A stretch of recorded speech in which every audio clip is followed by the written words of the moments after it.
প্রিয় শিক্ষার্থী, মাইলস্টোন কলেজের অনলাইন ক্লাসে তোমাদের স্বাগতম। আমি মোহাম্মদ নুরুল ইসলাম, প্রভাষক পদার্থবিজ্ঞান বিভাগ, মাইলস্টোন কলেজ।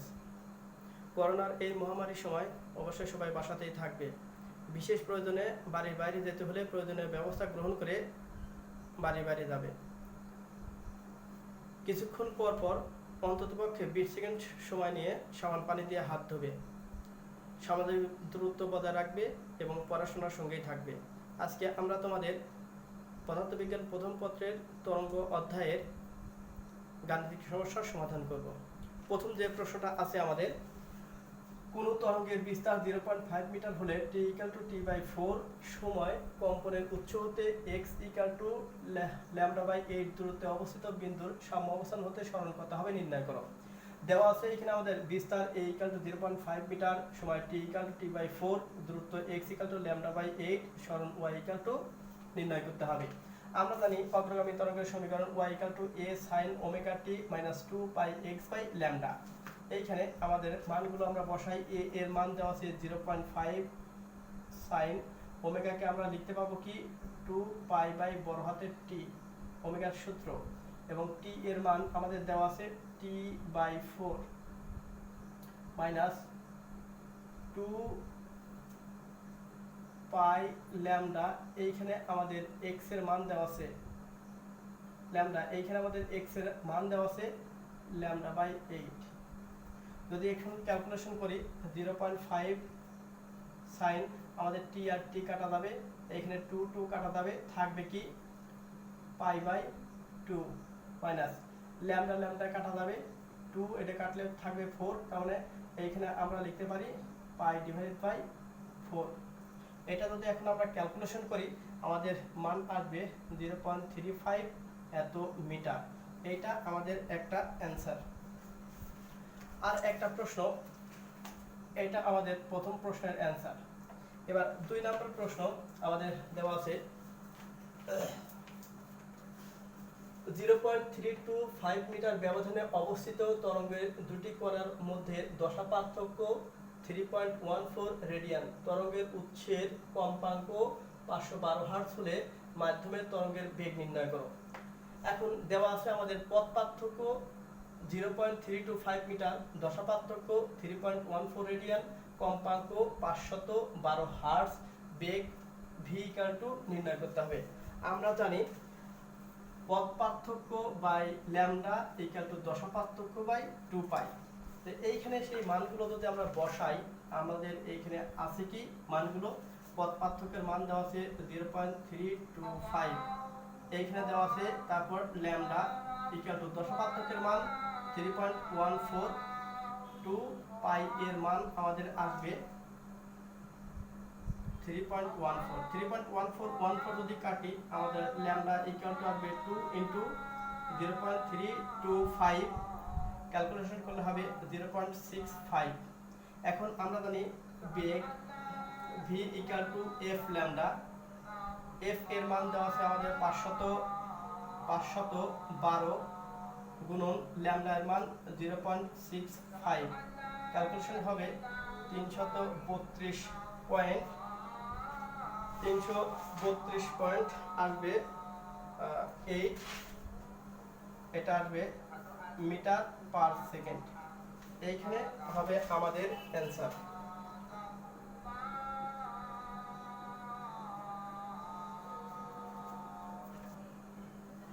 আর একটি প্রশ্ন আমাদের y = 0.8 sin 2πt / 0.3 - x/30 একটি অগ্রগামী তরঙ্গের সমীকরণ। এখানে সবগুলো রাশি SI এককে প্রদত্ত। তরঙ্গটির বিস্তার, তরঙ্গদৈর্ঘ্য, পর্যায়কাল ও বেগ নির্ণয় করো। আমরা জানি অগ্রগামী তরঙ্গের সমীকরণ, এটা আমাদের মুখস্থ। অগ্রগামী তরঙ্গের সমীকরণ y = a sin 2πft - 2πx/λ, এটা আমাদের 1 নম্বর সমীকরণ। এবং আমাদের দেওয়া আছে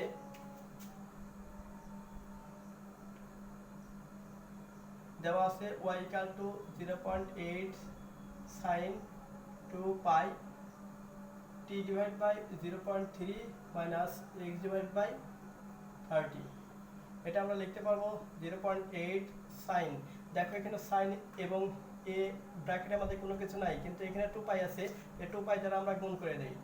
2 pi T divide by 0.3 minus 2 pi x divided by 30। এটা 2 নম্বর সমীকরণ। এখন 1 ও 2 তুলনা করে পাই। যদি তুলনা করি আমাদের দেখো এইখানে সাইনের আগে এ আছে, এইখানে সাইনের আগে 0.8 আছে। তারপর আমরা বলতে পারছি বিস্তার a ইকুয়াল টু 0.8 মিটার, যেহেতু এসআই এককে আছে। তরঙ্গ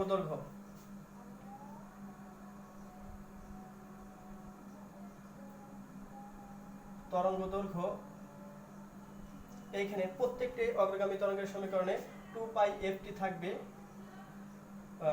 2 পাই x বাই ল্যামডা থাকবে, এইখানে 2 পাই x বাই 30 আছে। আমাদের এই x যুক্ত পদ আর এই x যুক্ত পদ পরস্পর সমান হবে। দেখতে পাবো 2 pi x by lambda equal to 2 pi x by 30। তো এইখানে আমরা বলতে পারি যে 1 উভয় পক্ষ থেকে 2 পাই x কাটা থাকলে 1 by lambda equal to 1 by 30। সুতরাং এইখান থেকে তরঙ্গ দৈর্ঘ্য ল্যামডা ইকুয়াল টু 30 এত মিটার।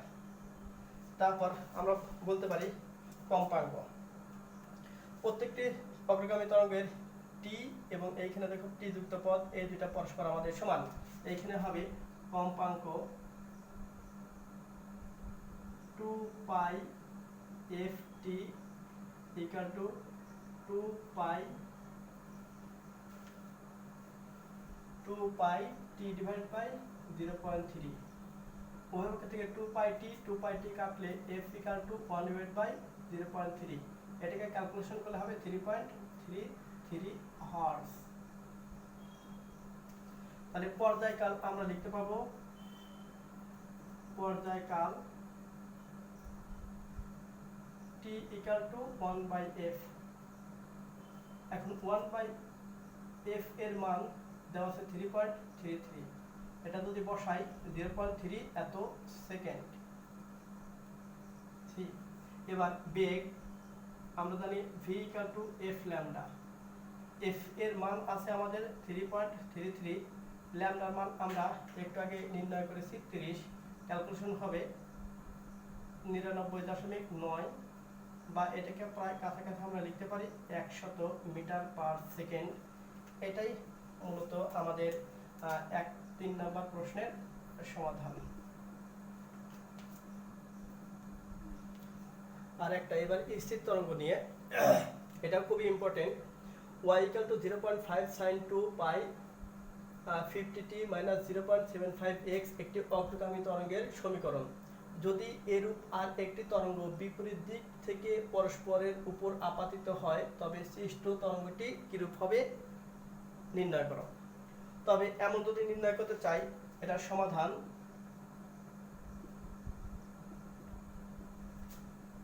দেওয়া আছে। এইখানে আমাদের দেওয়া আছে y equal to 0.5 sin 2 pi 50t minus 0.75x, বা এটাকে আমরা একটু ভালোভাবে লিখতে পারি 0.5 sin 2 পাই দিয়ে ভিতরে গুণ করলে 2 পাই 2 পাই দিয়ে যদি আমরা এইখানে গুণ করে দেই আমাদের আসবে 2 এবং 50 গুণ করলে 100 পাই টি।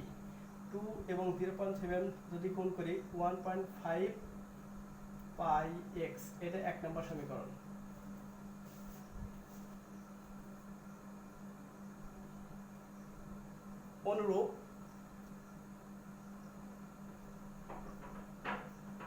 অনুরূপ কিন্তু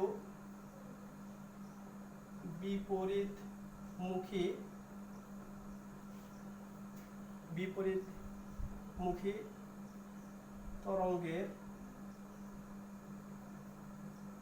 সমীকরণ। এটা y1 দেই, এটা y2 হবে। y2 equal to 0.5 sign, just এইখানে শুধু একটা প্লাস হবে, 100 পাই টি প্লাস 1.5 পাই এক্স। এটা আমাদের 2 নম্বর সমীকরণ।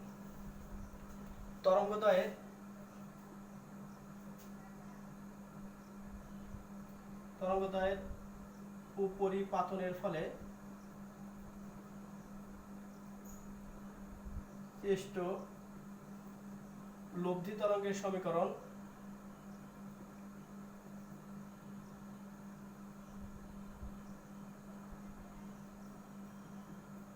হবে y equal to y1 plus y2। এখন এইখানে আমরা মানটা বসাই, যদি মান বসাই আমাদের আসবে কি y equal to y1 এর মান 0.5 sin 2 pi to 100 pi t minus 0.75 x plus 0.5 sin 100 pi t plus 0.75 এখানে এখন আছে 1.5x, এখানে হবে এখন 1.5x। তো এই দুই জায়গা থেকে এখন আমরা 0.5 যদি কমন নেই আমাদের থাকবে এই প্লাসেরটাকে আমরা সামনে রেখি, থাকবে আমাদের sin 100 pi t plus 1.5x plus sin 100 pi t minus 1.5x। আমরা এইখানে হবে sin a plus b plus sin a minus b, এই ফর্মুলা অনুসারে এটাকে আমরা লিখতে পারবো কি 2 sin a cos b। এইটাকে এখন এই ফর্মুলা অনুসারে যদি লিখতে চাই এটা আমার মনে মানে এখন a হবে, এটা b, তাহলে sin a plus b এটাকে লিখতে পারবো sin a minus b। এটাকে এই ফর্মুলা অনুসারে লেখা যাবে এখন 0.5 sin a মানে 100 pi t into cos b, b মানে 1.5x, এখানে পাই x, এখানে হবে পাই x, সবগুলোতে আমাদের হবে পাই x,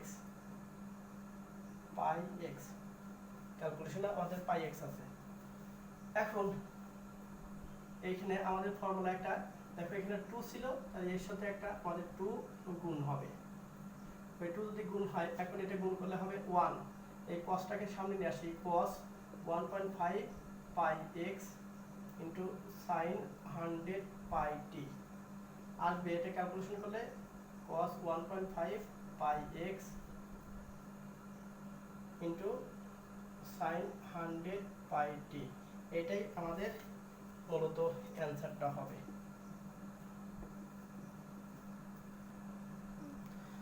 আরেকটি দেওয়া আছে কোনো একটি সীমাবদ্ধ মাধ্যমে সৃষ্ট স্থির তরঙ্গের কম্পাঙ্ক 440 হার্টজ, তরঙ্গের পরপর দুটি নিষ্পন্দ বিন্দুর দূরত্ব 0.75 মিটার, ওই মাধ্যমে তরঙ্গের বেগ নির্ণয় করো। দেওয়া আছে কম্পাঙ্ক f = 440 হার্টজ, দুটি নিষ্পন্দ বিন্দুর মধ্যবর্তী দূরত্ব 0.75 মিটার এবং বেগ v = নির্ণয় করতে হবে। আমরা জানি দুটি পরপর দুটি নিষ্পন্দ বিন্দুর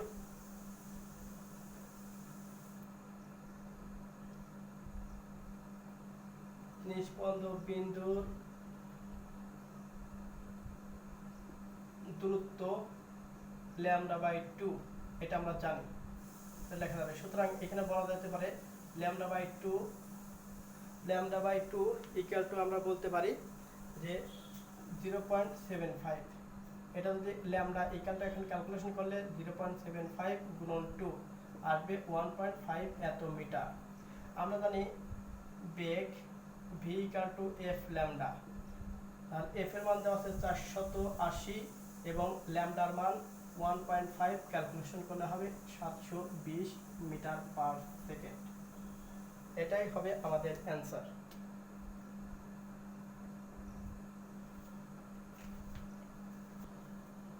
আরেকটি আছে, একটি শব্দের উচ্চের কম্পাঙ্ক 220 হার্টজ এবং বিস্তার 0.035 মিটার। বায়ুতে শব্দের বেগ 332 মিটার পার সেকেন্ড এবং বায়ুর ঘনত্ব 0.00129 কেজি পার মিটার কিউব হলে বায়ুর প্রতি বর্গ মিটার এলাকার মধ্য দিয়ে শব্দ তরঙ্গের তীব্রতা কত হবে নির্ণয় করো। তো এইখানে আমাদের দেওয়া আছে বিস্তার A = 0.035 মিটার, কম্পাঙ্ক F = 220 হার্টজ, শব্দের বেগ V = 332 মিটার পার সেকেন্ড, ঘনত্ব ρ = 0.00129 কেজি পার মিটার কিউব, শব্দের তীব্রতা নির্ণয় করো। আমরা জানি শব্দের তীব্রতা I = 2 pi square a square f square rho v। তো এইখানে যদি এখন আমরা মান বসাই 2 পায়ের মান 3.1416 এর উপর হোল স্কয়ার, a এর মান 0.035 এর উপর হোল স্কয়ার, কম্পাঙ্ক মান দেওয়া আছে 220 তারপর স্কয়ার, রো 0.00129 এবং v এর মান দেওয়া আছে 332। এবার এটা যদি ক্যালকুলেশন করি আসবে আমাদের 501.2, এটা হবে একক ওয়াট পার মিটার স্কয়ার। এইখানে হবে আমাদের শব্দের তীব্রতার অ্যান্সার। আরেকটা দেওয়া আছে, কোন শ্রেণীকক্ষে শব্দের তীব্রতা 1 × 10⁻⁶ ওয়াট পার মিটার স্কয়ার হলে শব্দের তীব্রতা লেভেল ডেসিবেল এককে নির্ণয় করো। আমাদের দেওয়া আছে তীব্রতা I = 1 × 10⁻⁶ watt per metre square, প্রমাণ তীব্রতা I0 = 10⁻12 watt per metre square, তীব্রতা লেভেল বিটা = নির্ণয় করো। তো এইখানে আমরা জানি শব্দের তীব্রতা level beta = 10 log I divided by I0। তো এইখানে আমাদের 10 * log I এর মান 1 × 10⁻⁶ এবং I0 এর মান 10⁻12 ক্যালকুলেশন করলে হবে এখানে 60 ডেসিবেল। এটাই আমাদের অ্যান্সার।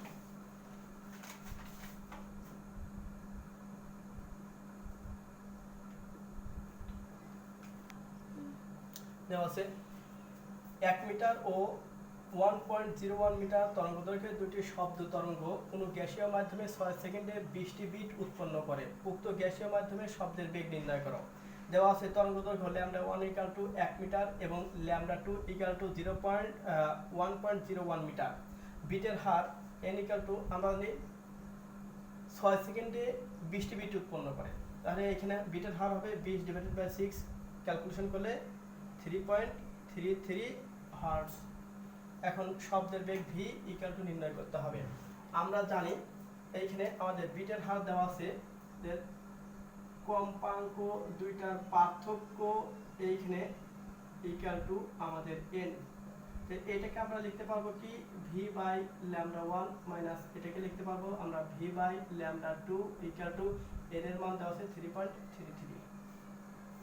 এখন এইখানে v/λ1 এর মান 1 মাইনাস এটা v/λ2 এর মান 1.01 = 3.33। যদি এখানে আমরা লসাগু নেই 1 × 1.01, এইখানে হবে 1.01 * v মাইনাস এটা হবে v = 3.33। যদি এইখানে আমরা এখন v কমন নেই আমাদের আসবে 1.01 মাইনাস 1, উপরে যদি v কমন নেই আর এটা নিচে আছে ভাগ, এটা এখন গুণ করলে হবে 3.33 × 1.1 * 1.01। এখন এটা যদি ভাগ করি v = 3.33 × 1 * 1.01 ভাগ আমাদের হবে 1.01 - 1। এটা ক্যালকুলেশন করলে হবে 336.33 মিটার পার সেকেন্ড। এটাই হবে আমাদের এইখানে অ্যান্সার।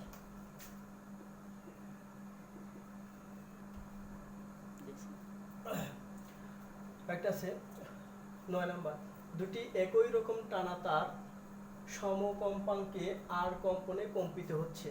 একটি তারের টান 2% বৃদ্ধি করলে প্রতি সেকেন্ডে 3টি বিট উৎপন্ন হয়। তার দুটির প্রারম্ভিক কম্পাঙ্ক কত হবে নির্ণয় করো। তো এখানে দেওয়া আছে টান T1 ইকুয়াল টু টি এবং tan T2 equal to t plus t এর 2%। টি প্লাস টি গুণন 2/100 এটা সাধারণ ভগ্নাংশে প্রকাশ করলে আসবে টি প্লাস টি গুণন আমাদের আসবে 0.02, এটা যদি যোগ করি আসবে 1.02 টি। এখন আমরা জানি টানা তারের ক্ষেত্রে আর কম্পনের সূত্র এফ ইকুয়াল টু জানি 1/2L root over T by M. প্রথম তারের জন্য এখানে আমরা কম্পাঙ্ক ধরি F1, টান ধরি T1।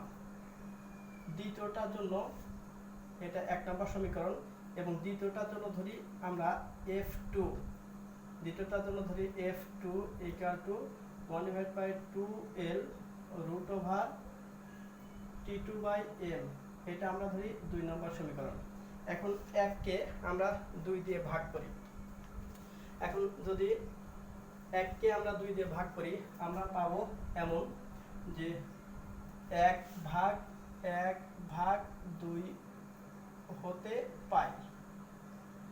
আমরা ভাগ করলে হবে F1 by F2 equal to 1/2L root over T1 by M divide by 1/2L root over T2 by M। তাহলে আমার 1/2L কাটা যাবে। এইখানে আমরা থাকবে দুইটা রুট মিলে আমরা একটা রুট দিতে পারি, m কাটা যাবে, T1 বাই T2 থাকবে। অর্থাৎ আমরা বলতে পারি F1 by F2 equal two আসবে আমাদের এখানে T1 এর মান T আর T2 এর মান 1.02 T। যদি ক্যালকুলেশন করি আমাদের আসবে উপরে হবে 1, নিচে হবে রুট ওভার 1.02। তাহলে এইখানে আমরা লিখতে পারি F2 ইকুয়াল টু এটা এখন এর সাথে গুণ হবে রুট ওভার 1.02 ইনটু F1। আবার আমাদের বিট সংখ্যা এইখানে দেওয়া আছে, প্রতি সেকেন্ডে বিট সংখ্যা 3টি দেওয়া আছে। তাহলে এইখানে আমরা আবার লিখতে পারি এমন করে যে F1 minus F2 equal two কম্পাঙ্ক দিতে আমাদের পরবর্তী টার্ম বেশি হবে, লিখতে পারবো F2 minus F1 equal to 3।